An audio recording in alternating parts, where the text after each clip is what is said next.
automatically cuts that, pastes it back on the snip and sketch screen. And then I can go up to the save button and save this, okay, as whatever. You know, give it a name, save it somewhere as a PNG or a JPEG or a GIF. And so this is a super easy way of cutting and pasting and stuff. If you have to make a manual for your students as to how to do things, this will save you so much time. I'm never going to use the print screen button again. So Snip and Sketch, I highly recommend it. It's fantastic, and it's already built into Windows 10. Okay? It's very easy to use, piece of cake. Okay, so I did that, I did that, I did that. All right, so what I'd like to do next is talk about star trails. Everybody knows what star trails are. It is not a feature that is officially in Starry Night. Star trails, you want to be able to show the rotation. I showed you this, those who were brave enough to stick around for the Boy Scout show last night. Doing star trails in the dome is one of the most effective ways of showing the path of the sky as the Earth rotates.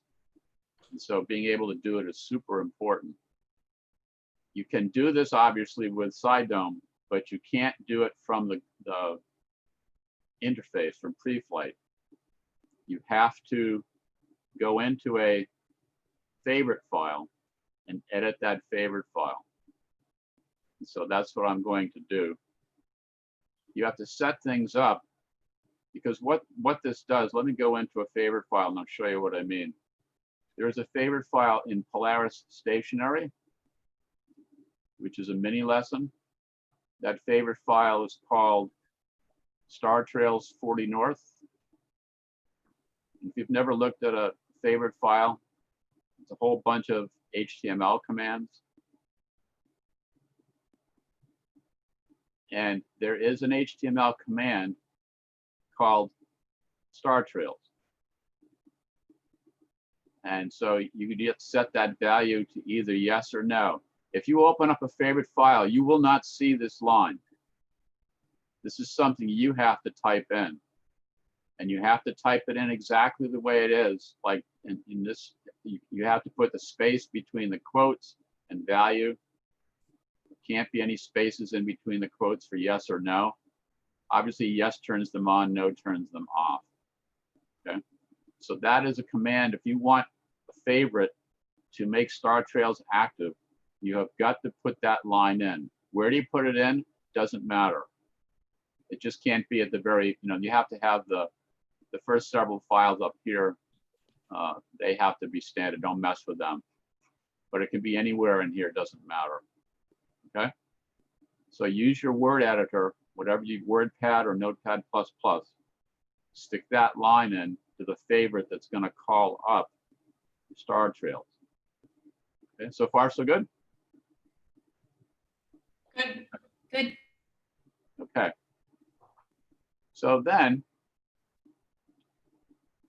I don't know if you've ever tried this before, but if you do that and then you run Starry Night, what happens is once twilight is over, the star trails command takes over, and basically what happens is everything gets not erased and then redrawn. Normally what Starry Night does is very, very quickly it erases everything and redraws everything. The star trail says, don't bother erasing, just keep redrawing. So if you leave a whole bunch of stuff on, like planets, or the worst is the Milky Way, if you leave a whole bunch of stuff on, you're not just going to get star trails, you're going to get psychedelic LSD trip. And ultimately, it's going to blow up side dome and shut it down. So what you have to do is you have to go into your pre-flight before you run this favorite. To set it up the favorite, you have to go in and start shutting things down. Shut off planets, shut off the Milky Way, shut off everything but stars.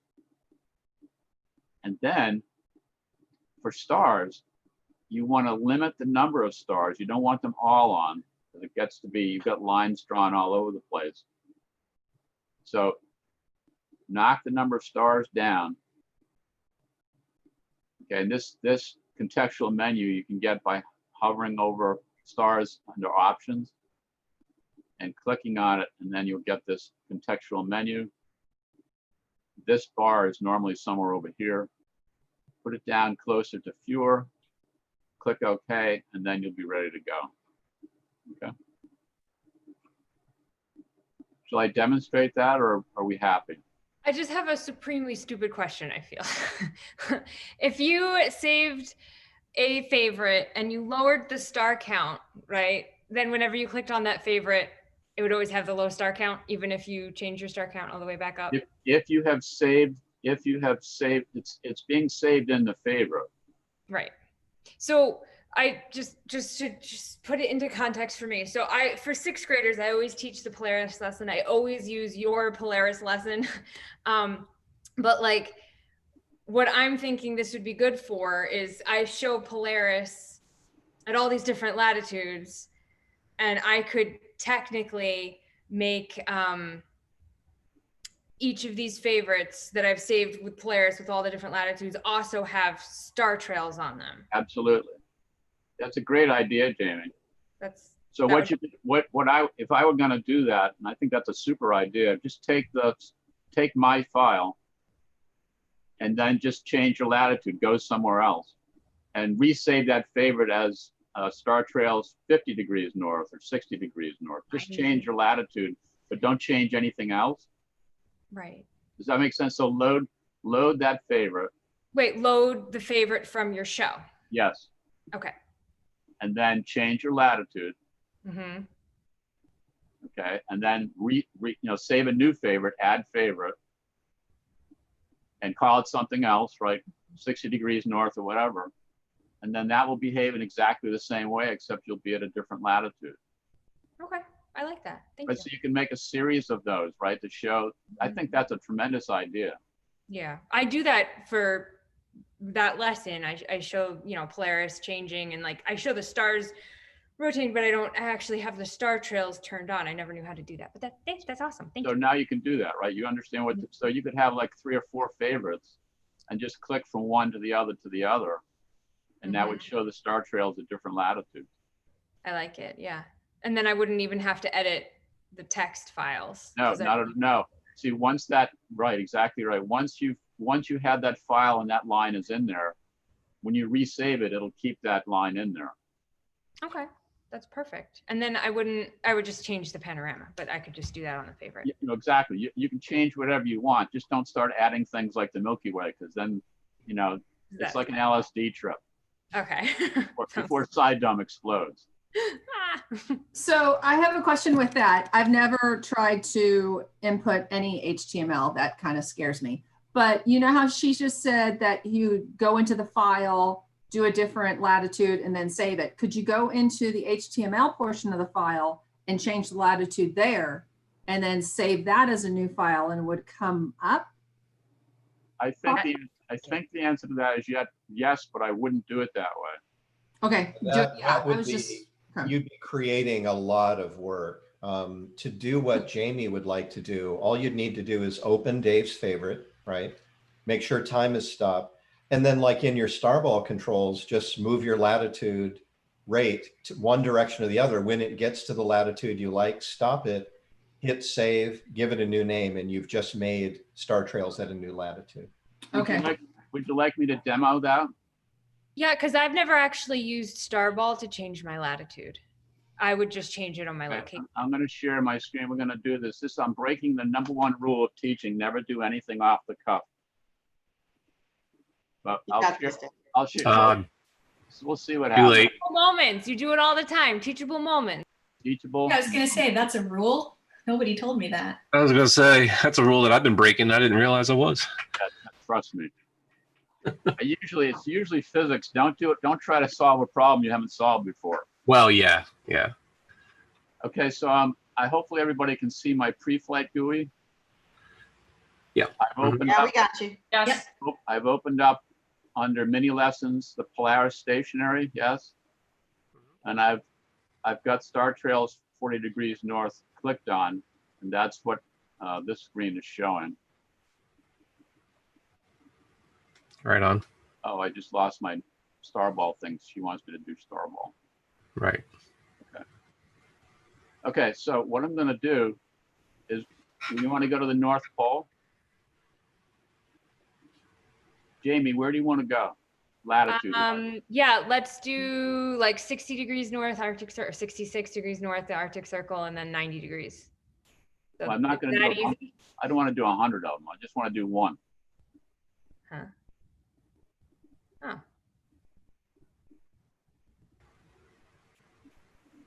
Do you want to do 86? Sure. I'm not quite the North Pole. I'll get rid of the pan. Should I put the Dave, North? how did you just click and get rid of the pan? How'd you do that? I hit Control H. Oh, look at that. Okay, Control H. Control H toggles the pan off, or you can go to local view and turn off the horizon. Either way, Control H is a lot faster, but Oh, I just didn't know the shortcut. Thank you. okay, yeah, Control H is very useful. Okay, so far so good. So now I'm going to add a favorite. Add a favorite. I'll put it here. We'll call it Star Trails 86 North. Okay, and you can see it added it here, yes? Mm-hmm. Yes. Okay. Shall we try to run it? Yes, Yeah. please. Oh God. Here we go. Far away. What could possibly go wrong? Oh, wow. Ta-da. That's Yeah, awesome. sure. I Okay. have That's exactly what I want to do and add to my lessons. Thank Yep. you. Does that make sense? So all I did was load the one I know works. I went to a different latitude. You can obviously change your horizon, right? Whatever you want to do, and then save it as a new favorite. So if I load that favorite, that's where it starts. And then tell it to go. And I'm not sure why it's stopping there. Oh yeah, that's weird. Why That's is it? that's obviously a feature I don't know about. But that's how you would set it up, okay? Another question. Why is all the stars white and not colorful? That's zoom. On my monitor, they are slightly colored. Oh, okay. So, yeah. Yeah.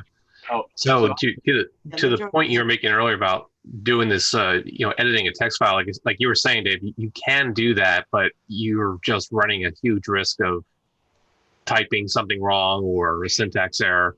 yeah, This is just a whole lot easier. the real hesitation I have, Chris, is that I'm not sure that there's one single command that does the latitude. Like there might be 3 different ones that. Oh, okay.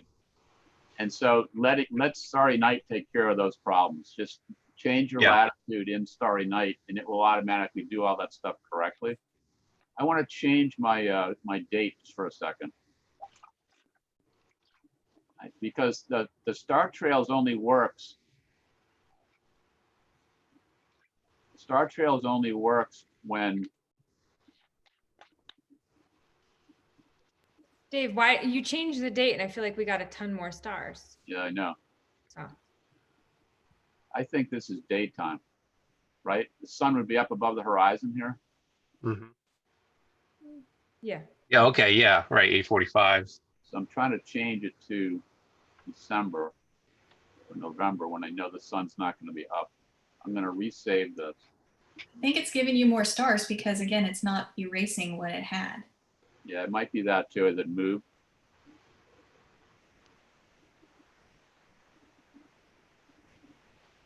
Okay, let's see what happens now. Yeah, I don't know why it's stopping. Huh. I'll have to look. Okay. So the time So the time is still advancing. Yeah. Yeah, just not getting trails. Dave, look at your render box. Maybe it's moving on your render box, but not your pre-flight. Sometimes that happens to my dome. Let me take a look. If it's working, I'll switch over to the render box so you can see it. Good call, Jamie. Let me share that screen. Yeah, so render box is happy. Yeah, your pre-flight had just caught up when you had moved away from it. Oh, very nice. And I don't know if you And can you can see the colors there, yeah. the colors Yeah. better there, right? Yeah, so everything's working the way it should work. Jamie, I just think that that's a fantastic idea to go to different latitudes and show it. I just think that's tremendous. Oh, thank you. So I think everybody benefited from that, including me, because I'm pretty stupid. No. No. Great. Okay. Any other questions about Star Okay. Trails? I mean, they really are a fantastic teaching tool. Yeah. When do these when does Spitz think they're going to be available in the dome? Well, they're Like this- available now, Chris. You just have to do this workaround. Oh, okay. You know, you can do it right now. Didn't realize that. Okay. Yeah, Okay. that HTML command that I showed you, if you Yeah. type that into a favorite file, Yeah. then you have it. So you can do it. You can do it right now. I didn't know that. Okay. I thought this was something that Clint had added to Starry Night. No, this was actually in Starry Night before I even had a dome. It's just Wow. It's one Just of these an undocumented feature, I guess, huh? no, that's exactly what it is. Neat. Okay, the next thing I'd like to show you is orbit colors. Orbit colors is another feature that's not something you can get to with the interface. You have to open things up. And so I'm going to show you where that lives and what that is. So I'm going to share my screen again.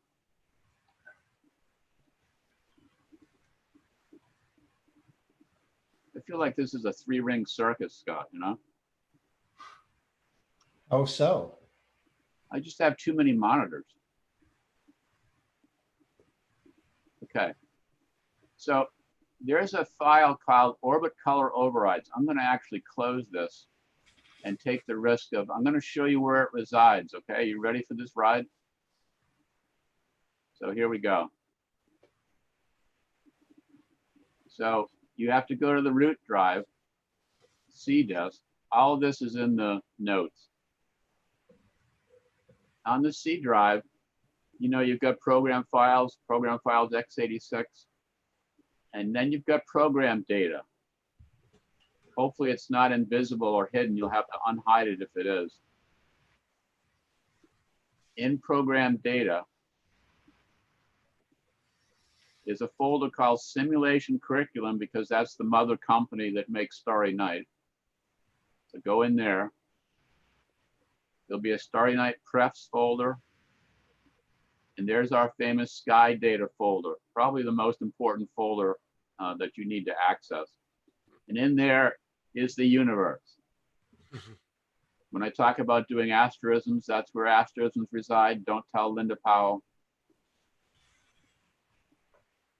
But in here, all kinds of important, this is where your slides are. Full down curriculum slides are in this Sky Data. Your movies are in here. Movies. Full down curriculum movies. Your panoramas are in here. All the panoramas, this is where they live. So a super important folder for you to know and access. Now down out of the folders, there is a file that Clint put in not too long ago that gives you the ability to override orbit colors.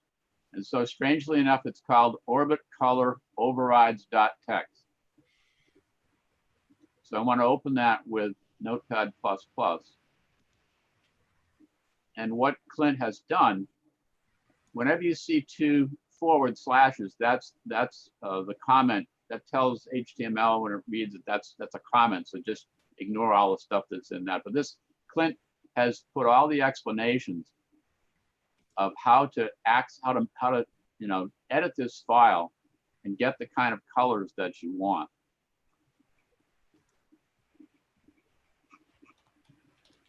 So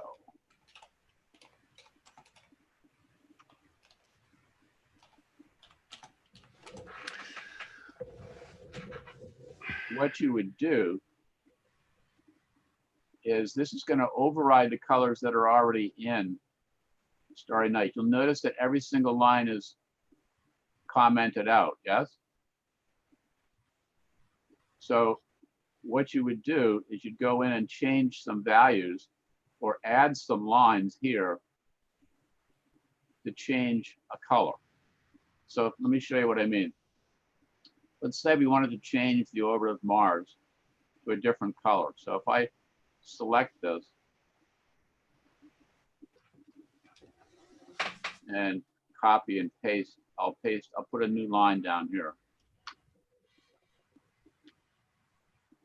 So now see there's no slashes, so this is an actual executable HTML line. These are RGB colors. I'm assuming people know what that means, except instead of 0 to 255, these are 16-bit, not 8-bit. Okay, so does everybody know what RGB is? RGB 8-bit are numbers that go from 0 to 255. So black is 000 and white is 255, 255, 255. So well, yeah, I understand those numbers, but what the heck are these numbers? Well, this is 16-bit. This gives you, I forget how many, Chris Seal probably knows, like 28 billion different colors. I think it's even more than that. And if you, what, Chris? Not that many. It's Millions. a lot. It's a lot. Not billions. Millions is enough. Yeah, exactly right. So the way to convert, those numbers are too big for me. The way to convert is if you know what the color is that you want in 8-bit, you just multiply that number by 257. Yeah, 257. I talk about that, 257. So if I were to divide some of these numbers by 257, they would be their 8-bit counterpart. Okay, are you guys with me on this? So Yep. if I wanted to change So far. planet orbits or the moons, or maybe all the moons, all Jupiter's moons, major moons to a different color, I can do that. Right now, they're all set to be green, right? RGB. But I could change those to anything I want using this code. Okay. And so what that does, let me open up.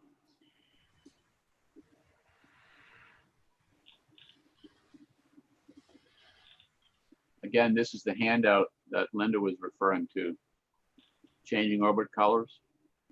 So this tells you all the details. The way that Starry Night is set up, I believe, right now is that all of Jupiter's orbital moons, all 65, or if there's more now, they're all red. Okay, well, that's nice. But what if I want to concentrate on the Galilean moons, the major moons? I could change those to a different color by adding in a line right here. Jupiter major moons. Okay, so I've got my red is 0, green is as high as it goes, and the blue is as high as it goes. That's cyan, right? So again, I always think in 8-bit because my mind can't go up here. So if you multiply these by 257 and put them in, then you'll get the proper 16-bit number. Okay? So that when you, so far so good? Dr. B, it's Kathy Overton. So does this work for anything that that has an orbit essentially that exists? I think so. You just have to make, I'm not 100% sure. I think it's solar system stuff. I'm not sure about other orbits. It's a good question. And you'd have to make sure you get the right name. What I would do, Kathy, is no. Are you talking outside the solar system or in the solar system? No, I'm just talking like asteroids and comets and things Yeah, it like should that. work. It should work for anything in the solar system as long as you get the right name. And so what I would do, you're not going to break anything. You can just, put in an uncommented line, put the name in, yes, change your value, and then check it out, see if it works. This has to be done basically before you're turning on Starry Night, because this is a file that Starry Night has to read in when it boots up. Is that clear? You won't do this on the fly. You can't make the change, save it, and all of a sudden the orbit changes color. That's not the way it works. This file is read in when the program is booted up, and whatever color you set it to, that's what it's going to be. So I don't know if you can see. It's a little dim. Yeah. But I changed the Io and the Galilean moons, these guys, Europa, Callisto, Ganymede, to cyan, whereas I left all the other ones red. So you can do whatever you want there. So what you would do is change that little file I showed you, that orbit, whatever it's called, orbit color overrides. Just a clarification, all of this is done in Notebook Plus, or is there another? Say it again, please. Okay. Oh, all of this is done in Notebook Plus, or? Yes, or WordPad. Or, okay. Yeah, so you would open up the orbit colors overrides.txt file in either WordPad or Notepad++. Bless you. Thank you. And then just put in the lines, the HTML lines of the things you want to change their orbit colors to. Save that file, just save it. And then when you boot up the system, that orbit color will be, that's the color the orbit will come up to be. Okay? Okay, so perfect. Right Thank you. now, the orbit colors, I believe, here, see, right, Clint is telling you the default colors for your orbits are already set at these. If you don't like these, go and change them. This is how you would change them. He's giving us he's making them accessible so that you can change the orbit colors if you want to. It's always nice to be able to do that on your own. Okay. Hey, Dave, this is your 10-ish minute warning. Thank you, Chris. Are there any other questions about that, how you would do that?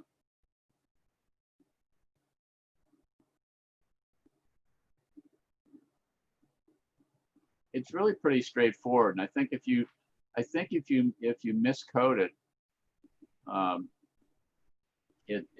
don't think it's going to blow up the world. You might get an error message from Starry Night. It would actually tell you, this line is missing a comma or something, but I don't think it's going to crash the system. So question very similar to questions being asked every single time. This file probably does not exist on our DOME systems, right? It does exist on your DOME system. Oh, so it's been there the whole time? Clint introduced this, I want to say 3 years ago, but I'm not sure, but it should be on your DOME system in your Sky Data folder. Okay. But you should be able to do this now. COVID, no. Yeah, so you should be able to do this if you want to change your orbit color. Some people don't care. Other people don't like the orbit colors. So do what you want. Okay. Any other questions? That's a very good question. Yeah, here's a feature you actually already have but don't know about. Okay? All right, so the last thing I want to just do the last 5 minutes, and I might do this later with everybody, is Mars is going into opposition in October. And I know a lot of us won't be in our domes until hopefully January, once we get over this COVID panic. But a lot of people might be wondering about when Mars comes in opposition, which of course means the end of the world. you might want to start getting ready to explain what is an opposition, et cetera, et cetera. And you guys, some of you aren't old enough to remember this, but when the 2003 opposition of Mars came, and you remember the Mars hoax where they said Mars is going to look as big as the moon? So I wrote a show called Mars Hoax, which goes in great detail as to what that was, and then goes into the science of what's an opposition, et cetera. So I'd like to share my screen. I just want to show you real quickly to make you aware that you've already got a show that's basically set up, and I've updated it. So I'm going to share, or try to. Uh-oh.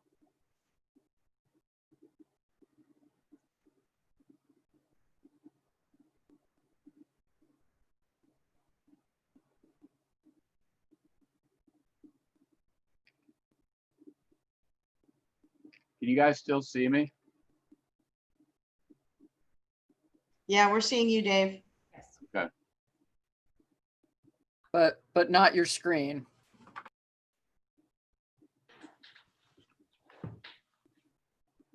Yeah, I've lost my Zoom control.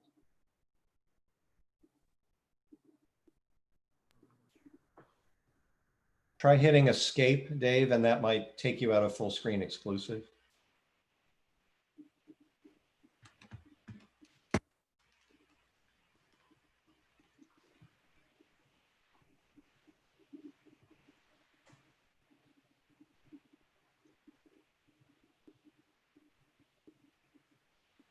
No, I can't do it. Dave, if you've got multiple monitors, make sure your mouse is on the monitor where your Zoom window is. I've been driving myself nuts with that. I keep clicking on things that don't exist. No, like Kelly, I can see you, but I can't. You can't get the bar back? No. Dave, do you have the little tiny green and red one that says stop share screen? If you No, can I don't have any of that stuff.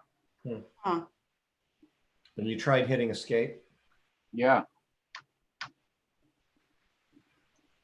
Okay, well, I'm just trying to, I don't have anything. Or what are you trying to share, Dave? I was trying to share screen one, Chris. Okay, I mean, specifically, what are you trying to show? Is it something that Scott or I could put up if you describe No, it's something that's on my system. I think I'm gonna have to just bypass it for now. We only have 2 minutes left anyway. Yeah, I don't know what happened. But I've lost, the only person I can see is whoever's speaking. And I've lost all my button control. Okay, I'm going to throw you out of the meeting and then come back in. All right, go ahead. Go ahead. Actually, I'm not sure if I can do that. Are you in gallery view by chance? Are you able to leave? Can you quit out of Zoom? I would try. Yeah, try that and then come back in.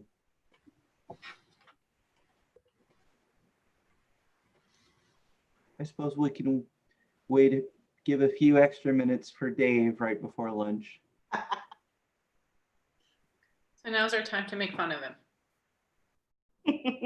Otherwise, it'll be the David H. Bradstreet Memorial Luncheon. No.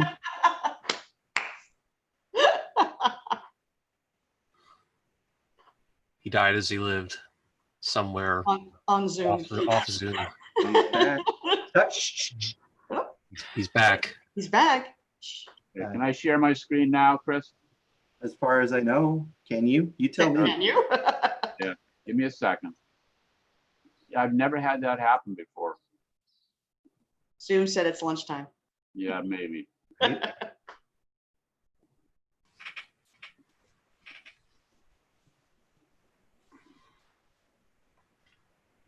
There you go. Yay! See a screen. I mean, it's completely blank, but we see a screen. Okay, there you go. There's a render box. Okay, well, real quickly.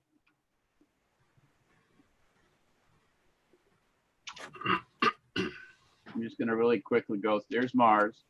This is part of the Mars hoax show, just to show you that this is a graphic I stole off the internet, but you can see that October 13th, there's going to be an opposition.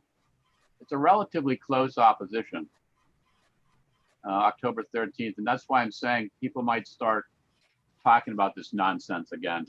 But if you go into the Mars hoax show, of course, what they were saying was that Mars was going to be as big as the full moon, like that, which of course we know is true.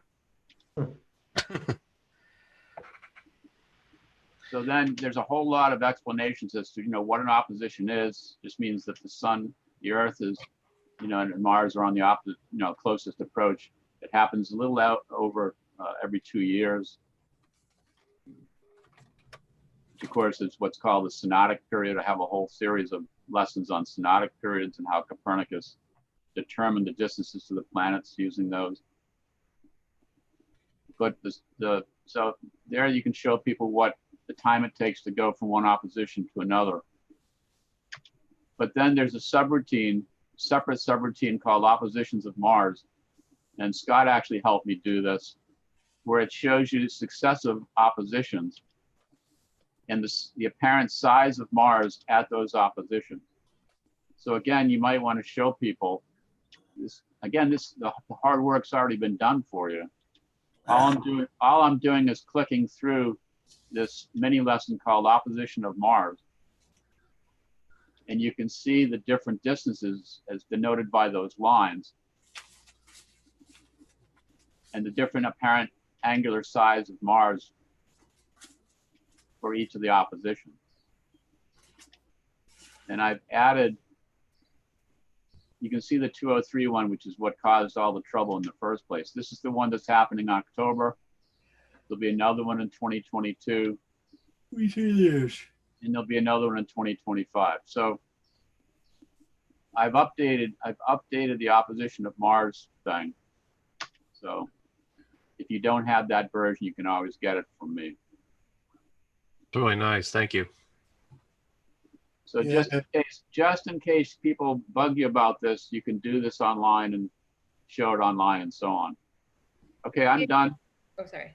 When did you update it? Did we get it in the last Bradstreet update? Jamie, I think it should be in your favorites. Try it on your preview suite and see if it's in there, because I gave Spitz my updated files. It should be in there. I have a quick question. In my attempt to pull up the, so I'm in the favorites and I'm clicking on these mini lessons, and when I click on any of the oppositions, I'm having like a severe glitch out with my altitude. And I'm not sure what's going on with that. Taylor, what you need to do is to open up an ATM4. You need to open up the opposition of Mars Q file. Okay.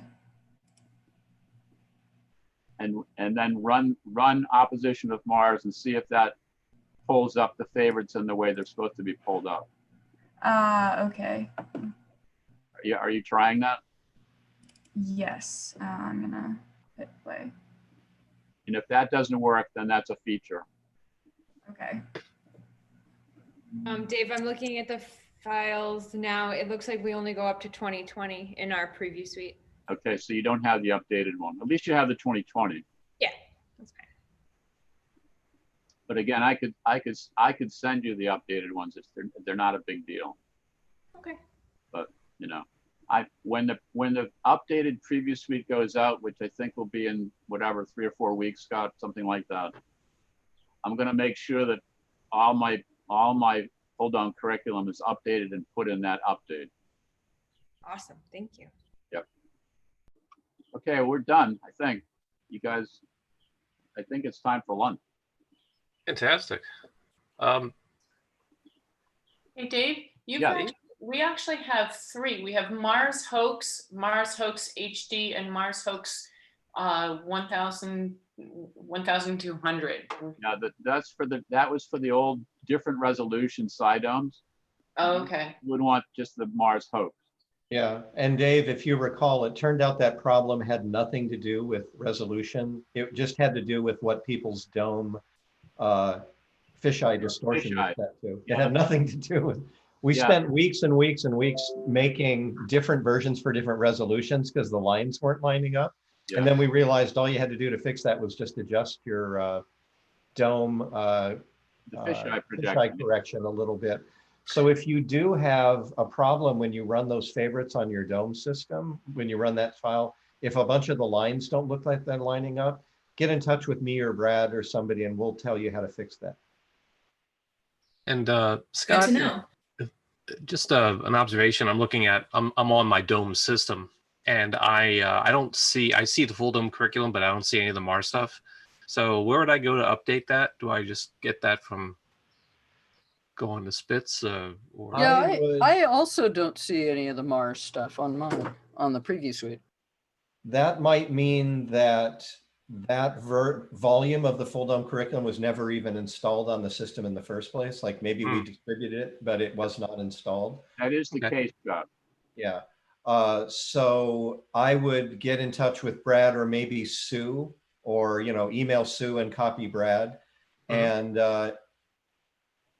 Dave, is there a resource to tell people which files are in which curriculum in case they're missing some? Yeah, you happen to know? Give me a second. The Mars hoax is in volume 1, so it should be on their system. Yeah, Guys, I'm looking. Guys, under favorites.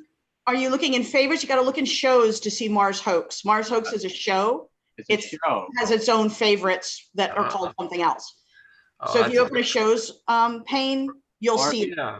Or if you pull up in ATM4, if you pull up the showlets, you'll see it there. So that's Okay, well, I do see it under FTC mini lessons. That's it. So yeah, my bad. I was assuming you were looking for the shows. Yeah. And no, that's quite all right. I appreciate it. So just a little note about this. I've kind of followed and understood over the years how the favorites got built for full dome curriculum. And I can sometimes go into Dave's favorites folders and find the one I'm looking for, but it's not easy. And I don't mean that in a pejorative way toward Dave. I just mean that the favorites weren't really created to sort of navigate through full dome curriculum. That's what the ATM4 scripts are for. You'll find it. I got you. Okay. Are we supposed to be watching? I got to kick you all out because I can't start the lunchroom, and the lunchroom is apparently very important. So no problem. No problem. You can talk to me later. No worries. No worries. All right. Thanks, everyone. We'll see you later. Get a real break, friends. Thanks guys. Get a real break. Step away from the screens.